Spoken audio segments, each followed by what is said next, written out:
ਸਤਿ ਸ਼੍ਰੀ ਅਕਾਲ, ਤੁਸੀਂ ਜੁੜੇ ਹੋਏ ਹੋ ਪੰਜਾਬੀ ਡੀ ਯੂਐਸਏ ਦੇ ਨਾਲ ਤੇ ਮੈਂ ਹਾਂ ਪ੍ਰਵੀਨ ਸ਼ਰਮਾ ਲੈ ਕੇ ਹਾਜ਼ਰ ਹਾਂ ਪ੍ਰੋਗਰਾਮ ਖਬਰ ਤੇ ਨਜ਼ਰ।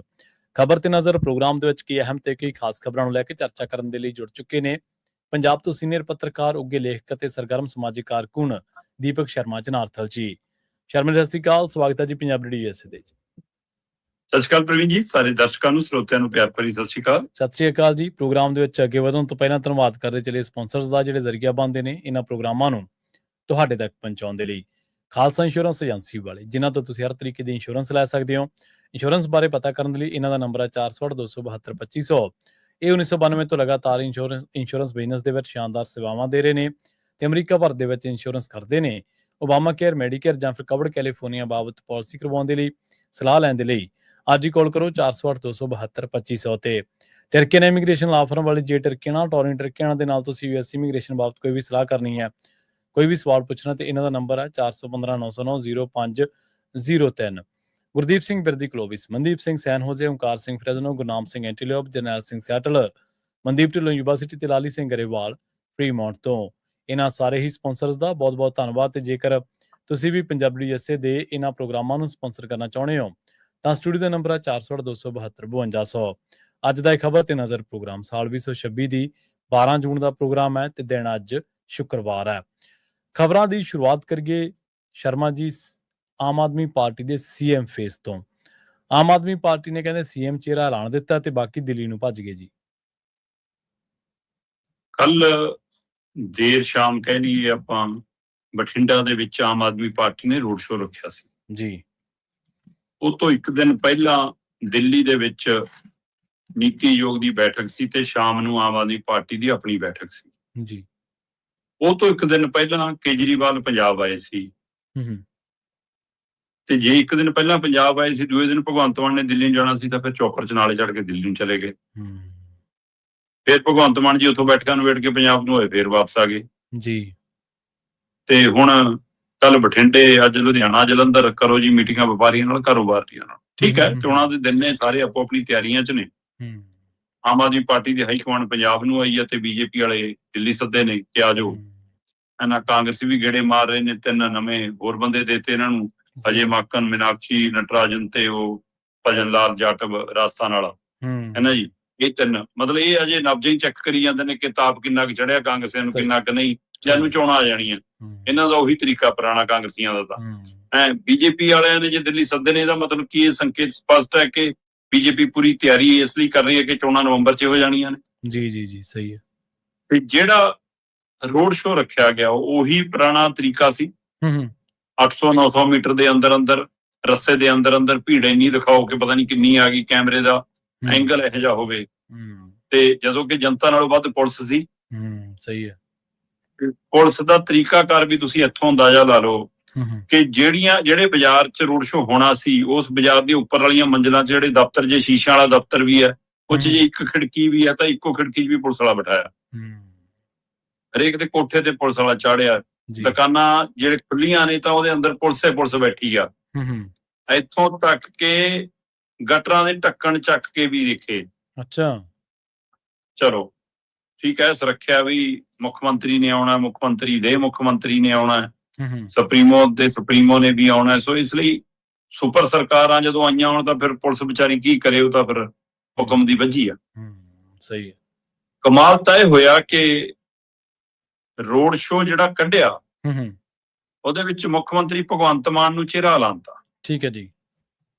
ਮੁੱਖ ਮੰਤਰੀ ਭਗਵੰਤ ਮਾਨ ਜਿਸ ਕੰਮ ਲਈ ਜੱਦੋਜਹਿਦ ਕਰ ਰਹੇ ਸੀ ਲਗਾਤਾਰ, ਕੇਜਰੀਵਾਲ ਬਦਲਣਾ ਚਾਹੁੰਦੇ ਸੀ, ਮੁੱਖ ਮੰਤਰੀ ਅੜੇ ਸੀ ਕਿ ਵੀ ਹਟਾ ਕੇ ਦੇਖ ਲਓ।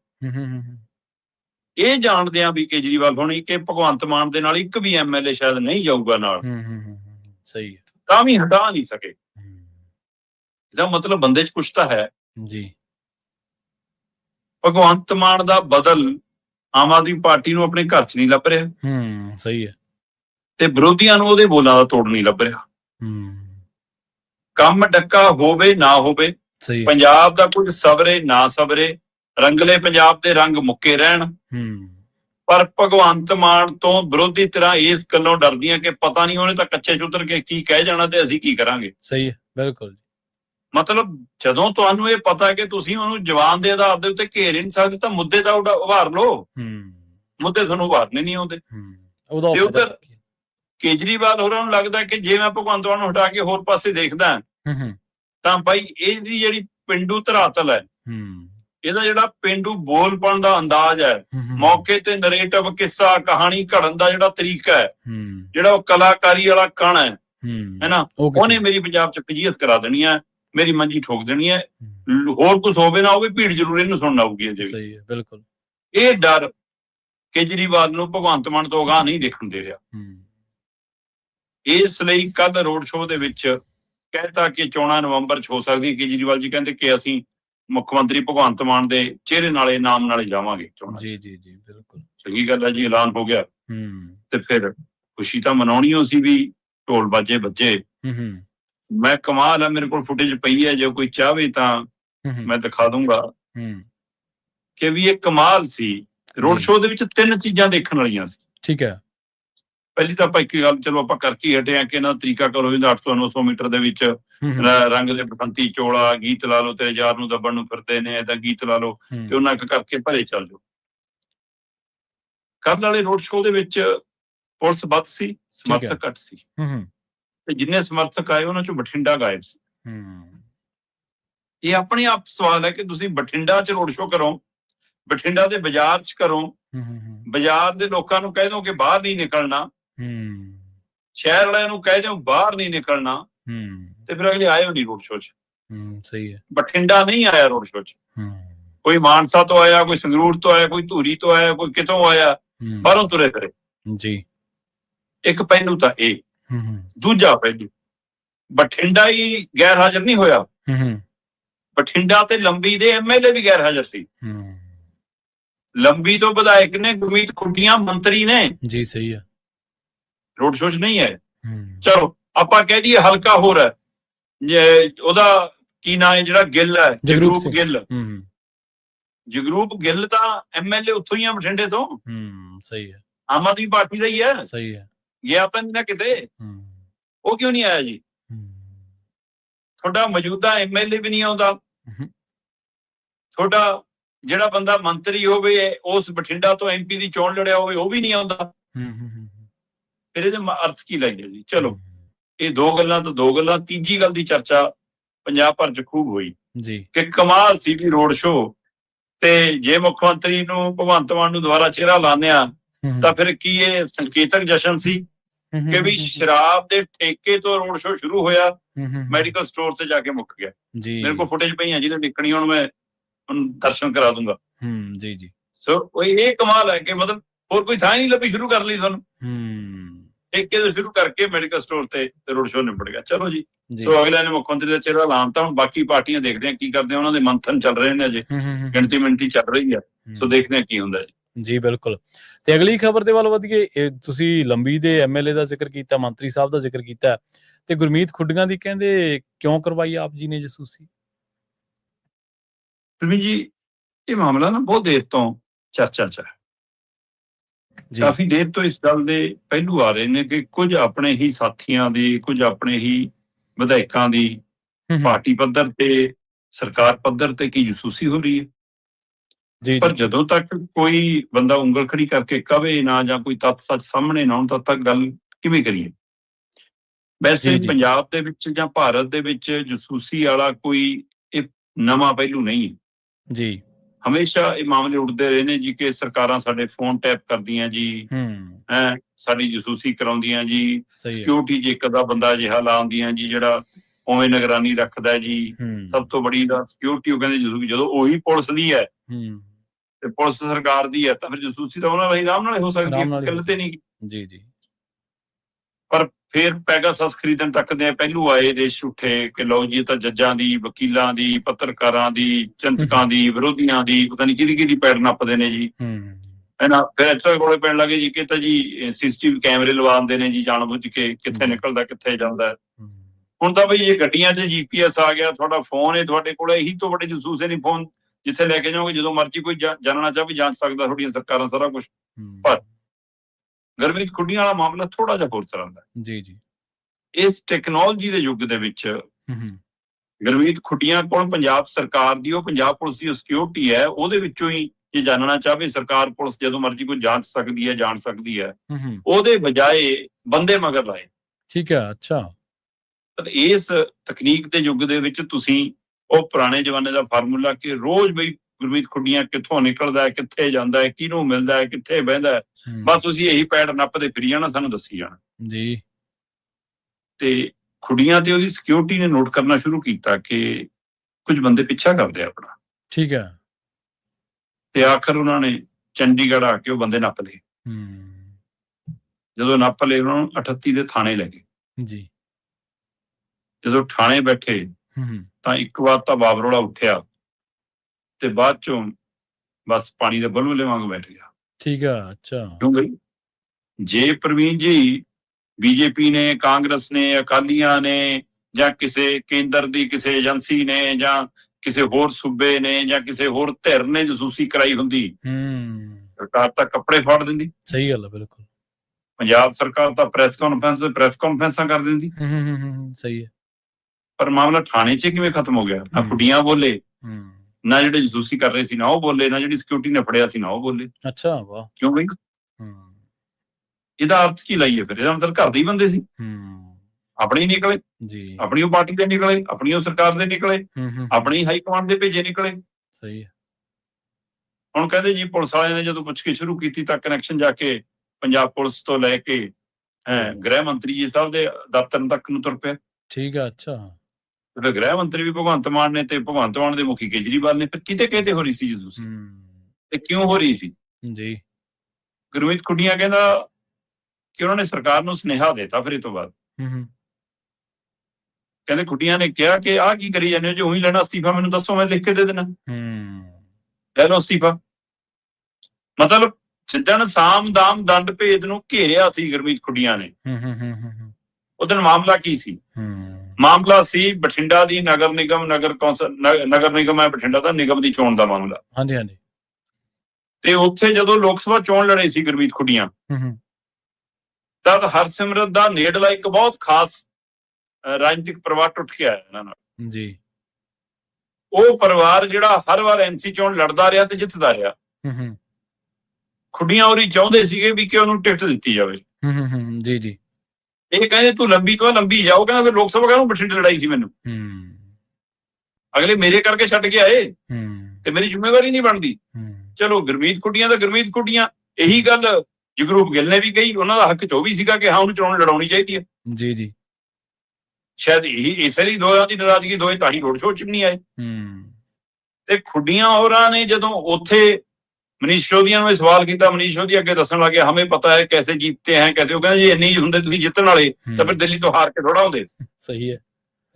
ਉਹ ਤਰਖੀ ਇਹ ਅੰਦਾਜ਼ੇ ਲਾਏ ਜਾ ਰਹੇ ਸੀ ਕਿ ਆਮ ਆਦਮੀ ਪਾਰਟੀ ਦਾ ਜਿਹੜਾ ਤਰੀਕਾਕਾਰ ਹੈ ਕਿ ਇਹਦਾ ਕੱਢਣਗੇ ਜੀ, ਕੈਬਨਿਟ ਚੋਂ ਕੱਢਣਗੇ ਗੁਰਮੀਤ ਖੁੱਡੀਆਂ ਨੂੰ, ਪਰ ਉਹ ਨਹੀਂ ਕੱਢ ਸਕੇ। ਸ਼ਾਇਦ ਹੋ ਸਕਦਾ ਕਿ ਖੁੱਡੀਆਂ ਦਾ ਆਪਣਾ ਜਿਹੜਾ ਅਸਕ ਹੈ, ਅਕਸ਼ ਹੈ, ਆਪਣਾ ਜਿਹੜਾ ਰਸੂਖ ਹੈ ਉਹਨਾਂ ਦਾ, ਆਪਣੀ ਜਿਹੜੀ ਪਹੁੰਚ ਹੈ ਉਹਨਾਂ ਦੀ, ਹੈ ਨਾ, ਆਪਣਾ ਔਰਾ ਜਿਹੜਾ, ਉਹ ਤੋਂ ਡਰ ਗਏ।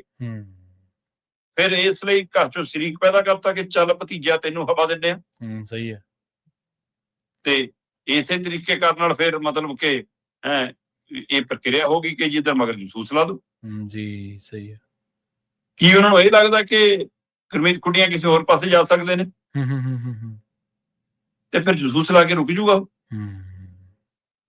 ਹੁਣ ਇੰਨਾ ਤਾਂ ਤੈਅ ਹੋ ਗਿਆ ਜੀ ਕਿ ਲੰਬੀ ਤੋਂ ਅਗਲੀ ਵਾਰ ਇਹਦਾ ਮਤਲਬ ਗੁਰਮੀਤ ਖੁੱਡੀਆਂ ਤੇ ਬਠਿੰਡੇ ਤੋਂ ਜਗਰੂਪ ਗਿੱਲ ਨੂੰ ਟਿਕਟ ਨਹੀਂ ਮਿਲਦੀ। ਇਹਦਾ ਮਤਲਬ 32-40 ਜਿਹੀ ਟਿਕਟ ਕੱਟਣੀ, ਉਹਨਾਂ 'ਚ ਦੋ ਨਾਮ ਹੋਰ ਸਾਫ਼ ਹੋ ਗਏ। ਹੋ ਰਹੇ। ਸਹੀ ਹੈ, ਬਿਲਕੁਲ। ਸੁਰਜੀਤ ਸਿੰਘ ਰੱਖੜਾ ਨੂੰ ਭਗਵੰਤ ਮਾਨ ਲੈ ਕੇ ਆਏ, ਕੇਜਰੀਵਾਲ ਮੂੰਹ ਫਲਾਈ ਫਿਰਦੇ ਆ ਕਿ ਜਾਂ ਤਾਂ ਮੇਰੀ ਸਹਿਮਤੀ ਨਾਲ ਲਿਆਉਂਦੇ ਤੇ ਹੁਣ ਫਿਰ ਟਿਕਟ ਵੀ ਆਪ ਹੀ ਦੇ ਲਿਓ ਫਿਰ। ਅੱਛਾ। ਵੈਸੇ ਭਗਵੰਤ ਮਾਨ ਕਹਿੰਦੇ ਤਾਂ ਇਹ ਸੀਗਾ ਕਿ ਦਿੱਲੀ ਤੋਂ ਸ਼ਤਾਬਦੀਆਂ ਟਿਕਟਾਂ ਮਿਲਦੀਆਂ ਹੈ ਨਾ, ਪੰਜਾਬ ਤੋਂ ਮਿਲਣਗੀਆਂ, ਪਰ ਤੁਹਾਨੂੰ ਤਾਂ ਕੇਜਰੀਵਾਲ ਇਹ ਐਲਾਨ ਰਿਹਾ, ਇਹਦਾ ਮਤਲਬ ਕੇਜਰੀਵਾਲ ਦੱਸ ਰਿਹਾ ਕਿ ਅਜੇ ਵੀ ਮੈਂ ਸੁਪਰੀਮੋ ਹੈ। ਸਹੀ ਹੈ। ਤੁਸੀਂ ਟਿਕਟਾਂ ਮੈਂ ਤੈਅ ਕਰੂੰਗਾ ਟਿਕਟਾਂ। ਸਹੀ ਹੈ, ਬਿਲਕੁਲ। ਤੇ ਫਿਰ ਇੱਕ ਅਨਾਰ ਤਿੰਨ ਬਿਮਾਰ ਤਾਂ ਪਹਿਲਾਂ ਦਿਖਣ ਲੱਗ ਗਏ ਜੀ। ਜੇ ਮਤਲਬ ਕਿ ਸੁਰਜੀਤ ਰੱਖੜਾ ਨੂੰ ਤੁਸੀਂ ਟਿਕਟ ਦੇਣਾ ਚਾਹੁੰਦੇ ਹੋ ਜੀ, ਸੁਪਰੀਮੋ ਦਾ ਆਸ਼ੀਰਵਾਦ ਹੈਗਾ ਮਤਲਬ ਕਿ ਕਿਸੇ ਦੂਸਰੇ ਬੰਦੇ ਨਾਲ, ਤੇ ਤੀਜਾ ਬੰਦਾ ਤੁਹਾਡਾ MLA ਆ। ਸੋ ਇੱਥੋਂ ਅੰਦਾਜ਼ਾ ਲਾ ਲਓ ਕਿ ਇਹਦਾ ਮਤਲਬ ਕੀ ਸਥਿਤੀ ਆ ਜੀ। ਹੁਣ ਉੱਥੋਂ ਕੈਪਟਨ ਅਮਰਿੰਦਰ ਸਿੰਘ ਦਾ ਜਿਹੜਾ ਬੰਦਾ OSD ਰਿਹਾ ਹਰਚੰਦ ਸਿੰਘ ਬਰਸਟ, ਕਹਿੰਦੇ ਜੀ ਉਹਨੂੰ ਕੇਜਰੀਵਾਲ ਦਾ ਆਸ਼ੀਰਵਾਦ ਆ ਕਿ ਤੈਨੂੰ ਟਿਕਟ ਦੇਵਾਂਗੇ। ਉਹ ਤਾਂ ਮੁਲਾਕਾਤ ਕਰਕੇ ਬਕਾਇਦਾ। ਤੇ ਜੇ ਉਹਨੂੰ ਟਿਕਟ ਤੁਸੀਂ ਦੇਣੀ ਆ ਤੇ ਰੱਖੜਾ ਨੂੰ ਟਿਕਟ ਭਗਵੰਤ ਮਾਨ ਨੇ ਦੇਣੀ ਆ, ਮੌਜੂਦਾ MLA ਉੱਥੋਂ ਜੋੜਾ ਮਾਜਰਾ ਤੇ 3 ਹੋ ਗਏ ਜੀ। ਤਿੰਨਾਂ ਚੋਂ ਇੱਕ ਨੂੰ ਪਾਰਟੀ ਦੀ ਟਿਕਟ ਮਿਲੂ, 2 ਫਿਰ ਬਾਗੀ। ਸਹੀ ਹੈ।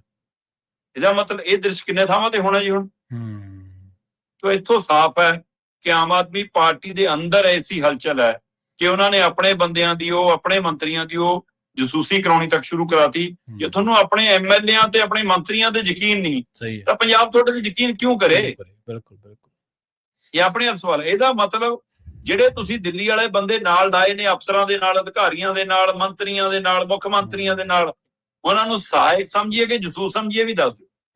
ਜੀ ਬਿਲਕੁਲ।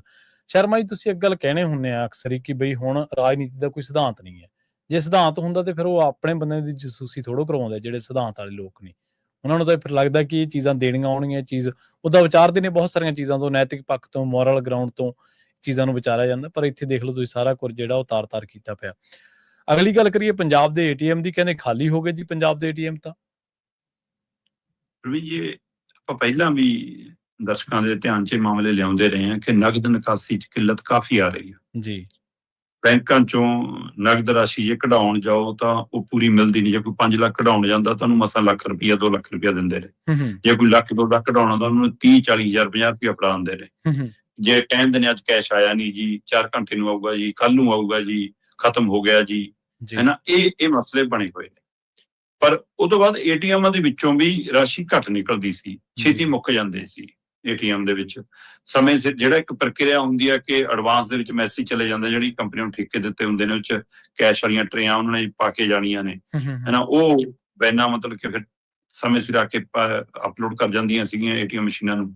ਉਹ ਹੁਣ 2 ਘੰਟਿਆਂ ਤੋਂ ਲੈ ਕੇ 9-9 ਘੰਟਿਆਂ ਦਾ ਵਕਫਾ ਲੈਂਦੀਆਂ ਨੇ, ATM ਖਾਲੀ ਪੈ ਰਹਿ ਜਾਂਦੇ ਨੇ। ਸਹੀ ਹੈ। ਅੱਛਾ। ਤੇ ਜ਼ਿਆਦਾਤਰ ATM ਦੇ ਬਾਹਰ ਜਾਂ ATM ਦੀ ਮਸ਼ੀਨ ਦੇ ਉੱਤੇ ਹੁਣ ਕਾਗਜ਼ ਲਟਕਣੇ, A4 ਦਾ ਇੱਕ ਚਿੱਟਾ ਕਾਗਜ਼, ਉਹਦੇ ਉੱਤੇ ਪੈਨ ਨਾਲ, ਸਕੈਚ ਨਾਲ ਲਿਖਿਆ ਹੁੰਦਾ ਇਹ ਪੈਸੇ ਖਤਮ ਹਨ, ਕੈਸ਼ ਖਤਮ ਹੈ ਜੀ, ਪੈਸੇ ਨਹੀਂ ਹਨ, ਏਦਾਂ ਦੇ ਚਿੰਨ੍ਹ ਲੱਗੇ ਮਿਲਣ ਲੱਗੇ। ਔਰ ਇਹ ਮੈਂ ਲਗਭਗ ਮਤਲਬ ਕਿ ਪੰਜਾਬ 'ਚੋਂ ਕਈ ਥਾਵਾਂ ਤੇ ਫੋਨ ਰਾਹੀਂ, ਕਈ ਥਾਵਾਂ ਤੇ ਮੈਂ ਆਪਣੀ ਪੋਸਟ ਰਾਹੀਂ ਇਹਨੂੰ ਜਾਣਨ ਦੀ ਕੋਸ਼ਿਸ਼ ਕੀਤੀ, ਤਾਂ ਵੱਖੋ-ਵੱਖ ਥਾਵਾਂ ਤੋਂ ਮੇਰੇ ਕੋਲ ਫੋਨ ਰਾਹੀਂ ਵੀ ਤੇ ਸੋਸ਼ਲ ਮੀਡੀਆ ਦੇ ਸੁਨੇਹਾ ਰਾਹੀਂ ਵੀ ਇਹ ਜਾਣਕਾਰੀ ਆਈ ਕਿ ਕੀ ਬਠਿੰਡਾ ਤੱਕ ਕਿ ਬਾਦਲ ਦਾ ਪਿੰਡ, ਮਤਲਬ ਕਿ ਨਾ ਬਾਦਲ ਪਿੰਡ ਦੇ ਵਿੱਚ ਵੀ ATM 'ਚ ਪੈਸੇ ਖਾਲੀ ਨੇ। ਬਠਿੰਡਾ, ਪਟਿਆਲਾ, ਇਸੇ ਤਰ੍ਹਾਂ ਮਤਲਬ ਕਿ ਲੁਧਿਆਣਾ, ਜਲੰਧਰ, ਅੰਮ੍ਰਿਤਸਰ, ਜਿੰਨੇ ਕਾਰੋਬਾਰੀ ਸ਼ਹਿਰ ਨੇ ਉਹਨਾਂ 'ਚ 60 ਤੋਂ 70% ATM ਇੱਕ ਸਮੇਂ 'ਚ ਖਾਲੀ ਹੁੰਦੇ ਨੇ। ਜਾਨੂੰ ਇੱਕ 'ਚ ਕੈਸ਼ ਪੈਂਦਾ, ਦੂਏ ਤੇ ਕਾਗਜ਼ ਲੱਗ ਜਾਂਦਾ। ਮਤਲਬ ਇਹ ਪ੍ਰਕਿਰਿਆ ਲਗਾਤਾਰ ਚੱਲ ਰਹੀ ਹੈ ਕਿ ਲੋਕਾਂ ਨੂੰ ਪੂਰਨ ਰੂਪ 'ਚ ਪੈਸਾ ਮਿਲ ਵੀ ਨਹੀਂ ਰਿਹਾ ਤੇ ਐਲਾਨ ਵੀ ਨਹੀਂ ਕੀਤਾ ਜਾ ਰਿਹਾ ਕਿ ਹਾਂ ਨਗਦੀ ਖਤਮ ਹੋ ਰਹੀ ਹੈ ਜੀ। ਹੁਣ ਆਪਾਂ ਸ਼ਾਇਦ ਕੱਲ ਵੀ ਗੱਲ ਕੀਤੀ ਸੀ ਕਿ ਪ੍ਰਵੀਨ ਜੀ, ਜੇ ਤੁਸੀਂ ਆਪਣੇ ਆਪ ਨੂੰ ਇਹ ਦਿਖਾ ਰਹੇ ਹੋ ਕਿ ਤੁਸੀਂ ਸਭ ਤੋਂ ਵੱਧ ਰਾਜ ਕਰਨ ਵਾਲੇ ਹੋ ਗਏ ਸਮੇਂ ਦੇ ਹਿਸਾਬ ਨਾਲ, ਦਿਨਾਂ ਦੇ ਹਿਸਾਬ ਨਾਲ, ਜਦੋਂ ਕਿ ਉਹ ਖੇਲਾ ਝੂਠਾ ਹੈ, ਉਹ ਅੰਕੜਿਆਂ ਦਾ ਨੈਰੇਟਿਵ ਬੜੇ ਅਜੀਬ ਤਰੀਕੇ ਨਾਲ ਸਿਰਜਿਆ ਤੁਸੀਂ। ਸਹੀ ਹੈ। ਪਰ ਤਾਂ ਵੀ ਤੁਸੀਂ ਉਸ ਪ੍ਰਾਪਤੀ ਦੇ ਨਾਲ ਆਪਣੇ ਸਰਕਾਰ ਦੀਆਂ ਪ੍ਰਾਪਤੀਆਂ ਵੀ ਗਣਾਈਆਂ 12 ਸਾਲ ਦੀਆਂ ਜੀ। ਸਹੀ ਹੈ। ਤੇ ਉਹ 12 ਸਾਲਾਂ ਦੀਆਂ ਪ੍ਰਾਪਤੀਆਂ 'ਚ ਨੋਟਬੰਦੀ ਨੂੰ ਪ੍ਰਾਪਤੀ ਗਣਾਉਣਾ ਕਿਉਂ ਭੁੱਲ ਗਏ? ਬਿਲਕੁਲ। ਤੁਸੀਂ ਨੋਟਬੰਦੀ ਇਹ ਕਹਿ ਕੇ ਲਿਆਏ ਸੀ ਕਿ ਇਹਦੇ ਨਾਲ ਕਾਲਾ ਧਨ ਖਤਮ ਹੋ ਜਾਣਾ, ਇਹਦੇ ਨਾਲ ਕਾਲਾ ਬਾਜ਼ਾਰੀ ਖਤਮ ਹੋ ਜਾਣੀ, ਇਹਦੇ ਨਾਲ ਬਲੈਕ ਮਨੀ ਜਿਹੜੀ ਲੋਕਾਂ ਨੇ ਜੋੜ ਕੇ ਰੱਖੀ ਆ ਉਹ ਖਤਮ ਹੋ ਜਾਣੀ, ਇਹਦੇ ਨਾਲ ਅੱਤਵਾਦ ਨੂੰ ਫੰਡਿੰਗ ਖਤਮ ਹੋ ਜਾਣੀ, ਇਹਦੇ ਨਾਲ ਐ ਨਹੀਂ ਹੋਣਾ, ਉਹ ਨਹੀਂ ਹੋਣਾ, ਤੇ ਜੀ ਸਾਰਾ ਕੁਝ ਹੱਲ ਹੋ ਗਿਆ ਸੀ, ਨਕਲੀ ਨੋਟਾਂ ਦਾ ਧੰਦਾ ਖਤਮ ਹੋ ਜਾਣਾ। ਸਹੀ ਹੈ। ਤੁਸੀਂ ਉਹਨੂੰ ਗਣਾਇਆ ਕਿਉਂ ਨਹੀਂ ਆਪਣੀ ਪ੍ਰਾਪਤੀ 'ਚ ਜੀ? ਤੇ ਅੱਜ ਦੇਸ਼ ਨੂੰ ਦੱਸੋ ਨਾ ਫਿਰ ਕਿ ਅੱਜ ਬਾਜ਼ਾਰ ਦੇ ਵਿੱਚ, ਪੰਜਾਬ ਦੇ ਵਿੱਚ, ਦੇਸ਼ ਦੇ ਵਿੱਚ, ਖੁੱਲੇ ਅਰਥਚਾਰੇ ਦੇ ਵਿੱਚ ਨਗਦ ਸਰਕਲ, ਨੋਟਾਂ ਦਾ ਘੁੰਮਣਾ ਕਿਉਂ ਬੰਦ ਹੋ ਗਿਆ? ਜੇ ਤੁਹਾਡੀ ਕੋਈ ਪਾਲਿਸੀ ਹੈ ਖਤਮ ਕਰਨੇ ਆ ਨੋਟ, ਤਾਂ ਲੋਕਾਂ ਨੂੰ ਦਿਓ ਸਮਾਂ। ਸਹੀ ਹੈ ਕਿ ਭਾਈ ਇੰਨਾ ਸਮਾਂ, ਇੰਨੇ ਸਮੇਂ ਤੋਂ ਬਾਅਦ ਨੋਟ ਖਤਮ ਹੋ ਜਾਣਗੇ, ਪਲਾਸਟਿਕ ਮਨੀ ਲਿਆ ਰਹੇ ਹਾਂ ਜੀ, ਆਹ ਲਿਆ ਰਹੇ ਹਾਂ, ਕਦੇ ਕੋਈ ਅਫਵਾਹ, ਕਦੇ ਕੋਈ ਤਰੀਕਾ ਕਰ, ਮਤਲਬ ਲੋਕਾਂ ਨੂੰ ਟੈਸਟ ਕਰਕੇ ਦੇਖਦੇ ਹੋ ਕਿ ਲੋਕ ਕੀ ਰਿਐਕਟ ਕਰਦੇ। ਸਹੀ ਹੈ ਜੀ। ਤੁਸੀਂ ਜੇ ਕੁਝ ਕਰਨਾ ਚਾਹੁੰਦੇ ਹੋ ਨਵੇਂ ਸਿਰੇ ਤੋਂ ਤਾਂ ਲੋਕਾਂ ਨੂੰ ਭਰੋਸੇ 'ਚ ਤਾਂ ਲੈ ਲਓ। ਬਿਲਕੁਲ। 10 ਦਾ 20 ਦਾ ਨੋਟ ਜਿਹੜੇ ਬੰਦੇ ਨੇ ਵਿਆਹ ਕਰਨਾ ਆਪਣੀ ਕੁੜੀ ਦਾ, ਮੁੰਡੇ ਦਾ, ਉਹਨੂੰ ਮਹੀਨਿਆਂ ਬੱਧੀ ਬੈਂਕਾਂ 'ਚ ਗੇੜੇ ਮਾਰ ਕੇ ਨਹੀਂ ਮਿਲਦਾ ਤੇ ਬਾਜ਼ਾਰ ਦੇ ਵਿੱਚ ਨੋਟਾਂ ਦੇ ਹਾਰ ਲਮਕਦੇ ਹੁੰਦੇ ਆ ਸ਼ਰੇਆਮ। ਸਹੀ ਹੈ। ਬਿਲਕੁਲ ਜੀ। ਉਹ ਕਿੱਥੋਂ ਮਿਲਦੇ ਨੇ? ਉਹ ਅਸਲੀ ਨੇ ਕਿ ਨਕਲੀ ਨੇ, ਵੀ ਦੱਸ ਦਿਓ ਫਿਰ ਤੁਹਾਨੂੰ। ਸਹੀ ਹੈ ਜੀ। ਤੇ ਹੁਣ ਤੁਸੀਂ ਨਕਦ ਨਿਕਾਸੀ ਤੋਂ ਵੀ, ਇਸ ਸਮੇਂ ਪੰਜਾਬ 'ਚ ਝੋਨੇ ਦਾ ਸੀਜ਼ਨ ਹੈ, ਜਿਹੜੀ ਲੇਬਰ ਆਉਂਦੀ ਹੈ ਉਹ ਵਿਚਾਰੀ ਉਹੀ ਡਰੀ ਜਾਂਦੀ ਹੁੰਦੀ ਹੈ ਕਿ ਖਾਤੇ 'ਚ ਪੈਸੇ ਪਾਉਣ ਦਾ ਪਤਾ ਨਹੀਂ ਕੀ ਮਤਲਬ ਹੋਵੇ। ਸਹੀ ਹੈ। ਸਰਕਾਰ ਸਾਡੀ ਆ 1000 ਰੁਪਏ ਵਾਲੀ ਨਾ ਸਕੀਮ ਕੱਟ ਦੇਵੇ ਜੀ, ਆ ਸਾਨੂੰ ਸਾਡੇ ਰਾਸ਼ਨ ਮਿਲਦਾ ਜੀ ਉਹ ਨਾ ਕੱਟ ਦੇਵੇ, ਇਸ ਲਈ ਉਹ ਕਹਿੰਦੇ ਨਗਦ ਨਹੀਂ ਪਾਉਣਾ ਜੀ, ਉਹ ਮਤਲਬ ਖਾਤੇ 'ਚ ਨਹੀਂ ਪਾਉਣਾ ਜੀ, ਨਗਦ ਦੇ ਦਿਓ ਜੀ।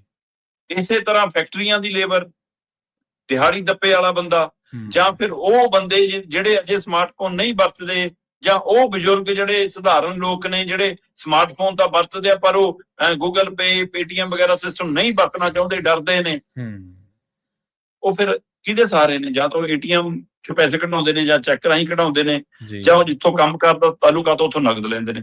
ਜੇ ਨਗਦ ਰਾਸ਼ੀ ਮਿਲੂਗੀ ਉਹ ਨਹੀਂ, ਏਟੀਐਮ 'ਚੋਂ ਨਿਕਲਣਗੇ ਹੀ ਨਹੀਂ ਬੈਂਕ 'ਚੋਂ, ਫਿਰ ਸਰਕਲ ਕਿਵੇਂ ਚੱਲੂਗਾ ਜੀ? ਆਰਬੀਆਈ ਦਾ ਅਜੇ ਤੱਕ ਕੋਈ ਸੁਨੇਹਾ ਨਹੀਂ ਇਹਦੇ ਬਾਰੇ ਜੀ। ਕੇਂਦਰ ਦਾ, ਗ੍ਰਹਿ ਮੰਤਰੀ ਦਾ, ਵਿੱਤ ਮੰਤਰੀ ਦਾ, ਸੂਬਾ ਸਰਕਾਰ ਦਾ, ਸੂਬੇ ਦੇ ਮੰਤਰੀਆਂ ਦਾ ਕੋਈ ਸੁਨੇਹਾ ਨਹੀਂ। ਪਰ ਬੈਂਕ ਕਹਿਣ ਲੱਗ ਪਈ ਸਾਨੂੰ ਆਰਬੀਆਈ ਪੈਸੇ ਨਹੀਂ ਦੇ ਰਿਹਾ ਜੀ, ਸਾਨੂੰ ਪੂਰੇ ਪੈਸੇ ਸਾਨੂੰ ਪਿੱਛੋਂ ਨਹੀਂ ਆਉਂਦੇ ਜੀ। ਇਹਦਾ ਮਤਲਬ ਨਗਦ ਨਿਕਾਸੀ ਵਾਲਾ ਮਸਲਾ ਵੱਡਾ ਬਣਦਾ ਜਾ ਰਿਹਾ। ਕੀ ਇਹਦਾ ਕਾਰਨ ਇਹ ਹੈ ਕਿ ਤੁਸੀਂ ਨਵੀਂ ਰਾਸ਼ੀ ਛਾਪ ਨਹੀਂ ਸਕਦੇ, ਨਵੇਂ ਨੋਟ, ਕਿਉਂਕਿ ਜਿੰਨਾ ਰਿਜ਼ਰਵ 'ਚ ਸੋਨਾ ਹੁੰਦਾ ਉਹਦੀ ਰੇਸ਼ੋ ਹੁੰਦੀ ਹੈ, ਉਹਦੇ ਹਿਸਾਬ ਨਾਲ ਛਪਾਈ ਹੋ ਸਕਦੀ ਹੈ। ਪਰ ਜੇ ਉਹ ਨਹੀਂ ਛਾਪ ਸਕਦੇ ਫਿਰ ਨੋਟ ਜਾ ਕਿੱਥੇ ਰਹੇ ਨੇ ਜੇ ਸਰਕਲ 'ਚ ਨਹੀਂ ਆ ਰਹੇ? ਕੀ ਉਹ ਮੰਤਰੀਆਂ ਦੇ ਘਰਾਂ ਦੇ ਟੈਚੀਆਂ 'ਚ ਪੈਕ ਨੇ? ਕੀ ਉਹ ਕਾਰੋਬਾਰੀਆਂ ਦੀ ਅਲਮਾਰੀਆਂ ਬੈੱਡਾਂ 'ਚ ਪੈਕ ਨੇ? ਕੀ ਉਹ ਅਫਸਰਾਂ ਅਧਿਕਾਰੀਆਂ ਨੇ ਬੋਰੀਆਂ 'ਚ ਪਾ ਕੇ ਰੱਖ ਲਏ? ਸਹੀ ਹੈ। ਕਿਹਨੇ ਨੋਟ ਰੋਕੇ ਹੋਏ ਨੇ? ਕਿੱਥੇ ਰੁਕੀ ਹੋਈ ਹੈ ਕਿਰਪਾ? ਇਹ ਦੱਸੋ ਨਾ। ਬਿਲਕੁਲ ਜੀ, ਬਿਲਕੁਲ। ਸੋ ਇਸ ਲਈ ਤੁਸੀਂ ਲੋਕਾਂ ਨੂੰ ਭਰੋਸੇ 'ਚ ਵੀ ਨਹੀਂ ਲੈ ਰਹੇ, ਤੁਸੀਂ ਉਹਨਾਂ ਨੂੰ ਕੋਈ ਇਨਫੋਰਮੇਸ਼ਨ ਨਹੀਂ ਦੇ ਰਹੇ।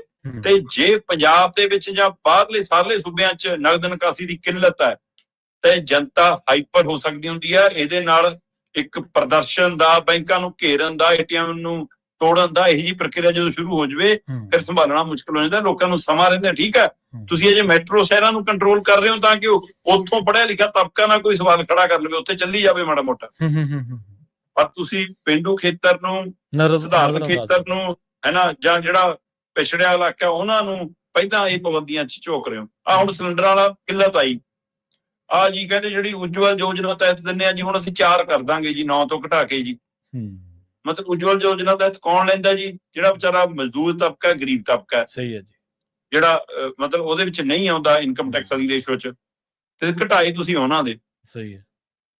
ਜਿਹੜਾ ਬਲੈਕ 'ਚ ਵੀ ਲੈ ਸਕਦਾ ਹੈ, ਵੱਧ ਵੀ ਲੈ ਸਕਦਾ ਹੈ, ਉਹਦੇ ਤੇ ਕੋਈ ਉਹ ਨਹੀਂ। ਲਾਓ ਨਾ ਉਹਨਾਂ ਤੇ, ਆਪਣਿਆਂ ਤੇ ਲਾ ਲਓ ਕਿ ਜੀ ਸਾਡਾ ਮੰਤਰੀ, ਸਾਡੇ ਸੰਤਰੀ, ਸਾਡੇ ਤੁਹਾਡੇ ਘਰੇ 8-8 ਸਿਲੰਡਰ ਪਏ ਨੇ। ਸਹੀ ਹੈ, ਬਿਲਕੁਲ ਜੀ।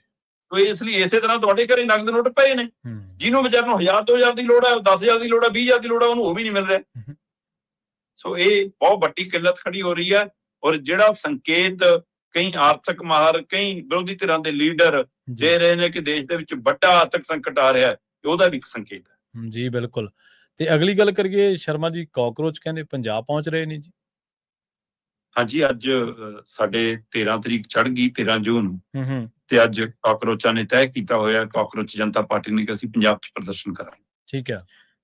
ਜਿੱਦਣ ਜੰਤਰ ਮੰਤਰ ਪ੍ਰਦਰਸ਼ਨ ਕੀਤਾ ਸੀ ਉਦਣ ਐਲਾਨ ਕੀਤਾ ਸੀਗਾ ਕਿ 13 ਤਰੀਕ ਤੱਕ ਢੀਕਾਂਗੇ ਕਿ ਜੇ ਮੰਤਰੀ ਸਾਹਿਬ, ਕੇਂਦਰੀ ਸਿੱਖਿਆ ਮੰਤਰੀ ਅਸਤੀਫਾ ਨਹੀਂ ਦਿੰਦੇ ਫਿਰ ਮੈਂ ਦੇਸ਼ ਭਰ ਨਿਕਲੂੰਗਾ, ਵੀ ਜੇ ਦੀਪਕ ਨੇ ਐਲਾਨ ਕੀਤਾ ਸੀ।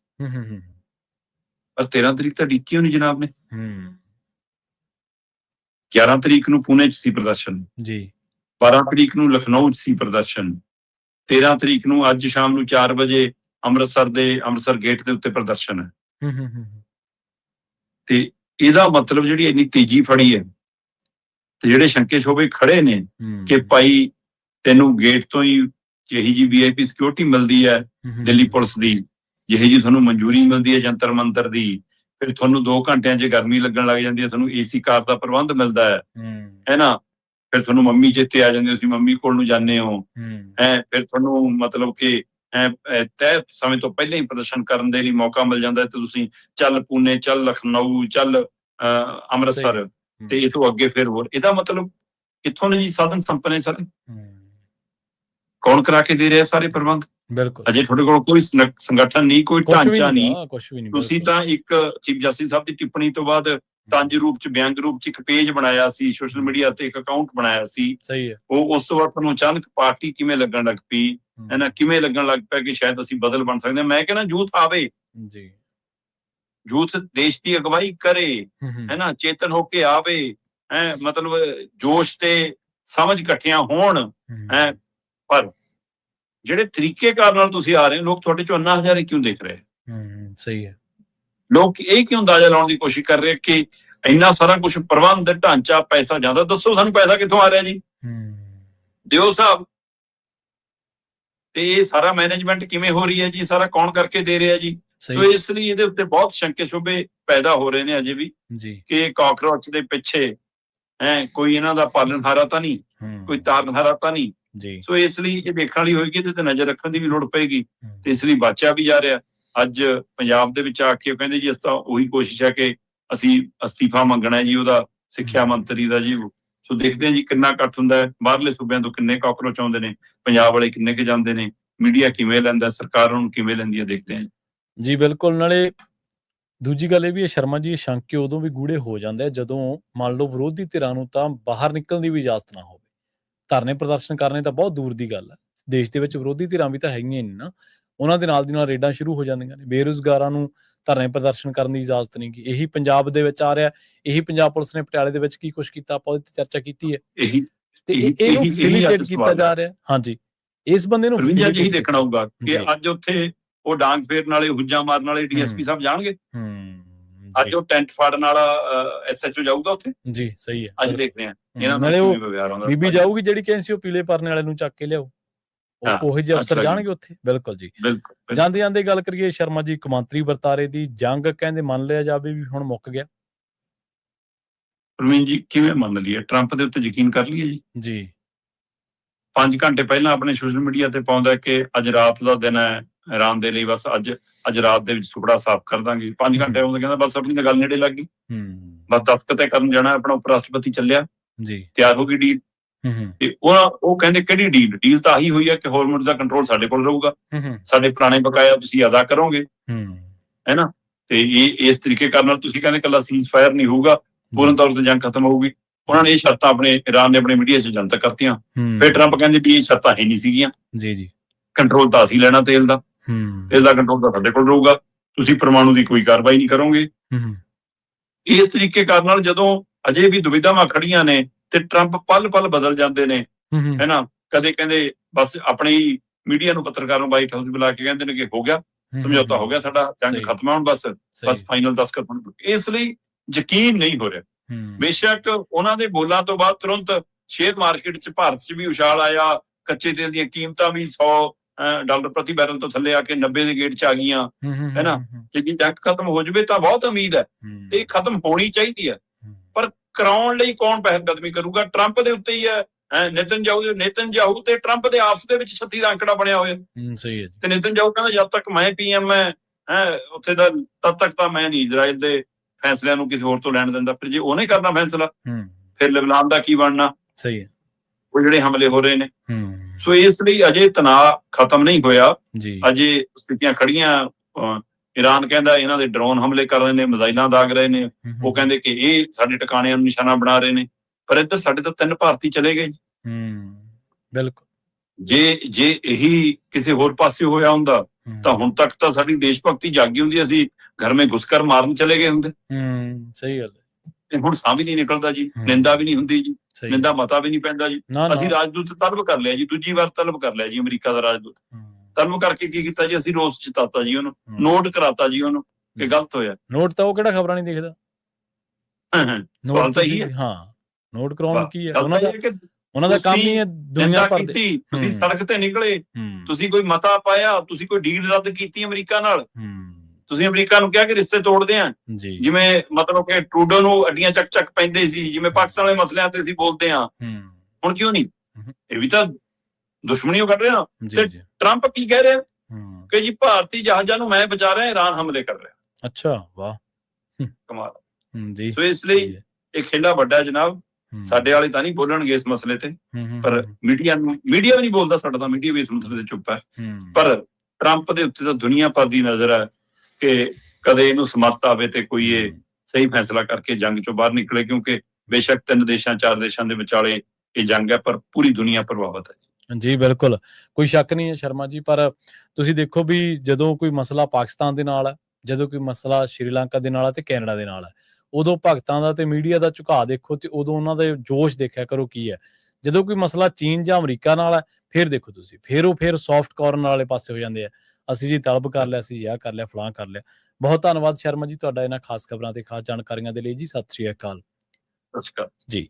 ਪ੍ਰੋਗਰਾਮ ਖਬਰ ਤੇ ਨਜ਼ਰ ਨੂੰ ਆਪਾਂ ਇੱਥੇ ਸਮਾਪਤ ਕਰਾਂਗੇ, ਸਮਾਂ ਇਜਾਜ਼ਤ ਨਹੀਂ ਦਿੰਦਾ। ਤੁਹਾਡਾ ਸਾਰਿਆਂ ਦਾ ਬਹੁਤ ਧੰਨਵਾਦ। ਸਤਿ ਸ੍ਰੀ ਅਕਾਲ। ਇਸੇ ਤਰ੍ਹਾਂ ਜੁੜੇ ਰਹੋ ਪੰਜਾਬੀ ਰੇਡੀਓ USA ਦੇ